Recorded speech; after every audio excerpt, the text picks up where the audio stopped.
All right, down there on the shovel, you can see it down there. It's a nice little fired 3 ring.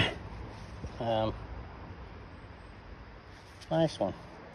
See how it's mashed up, and it's a good way away from the battle too. So this just goes to show you that you don't have to be right up on top of battlefields to find relics. These bullets traveled for thousands of yards. So there you go. There's a piece of Civil War history. You'll not find a lot of lead, but I enjoy finding every piece.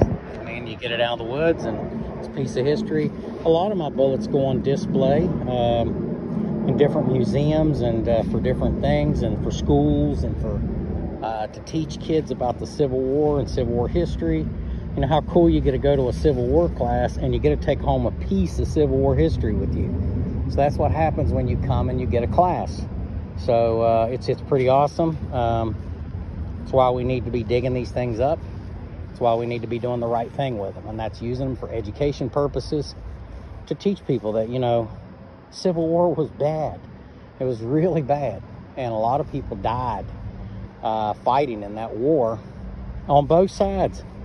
All Americans too.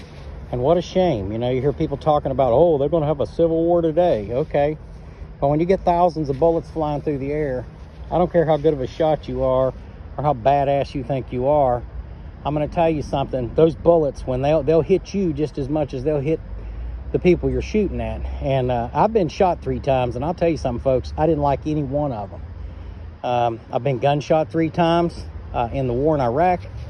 I was in a roadside bomb blast. You know, people ask a lot about my military history. I don't talk a lot about it, but maybe I should start talking about it, because, you know, you got to deal with all these smart asses and stuff that you know, that say things, stupid things, like they want a Civil War. You're an idiot, okay? Because lead flies everywhere and good people die because of that. War is the ultimate result of an inability to talk like adults. And maybe some people don't like the way I'm saying that. I was in 2 wars. I'm an active participant. I have shot and killed the enemy. I have done the things I was supposed to do. But let me tell you something. If I could avoid fights, conflicts, I try to avoid it. You know, and I think more people should try to avoid it and try to look for ways to work together. That's the most important lesson of the American Civil War, is figuring out a way to work together. So, James McCormick with Digging History. Yeah, a little fired up over that.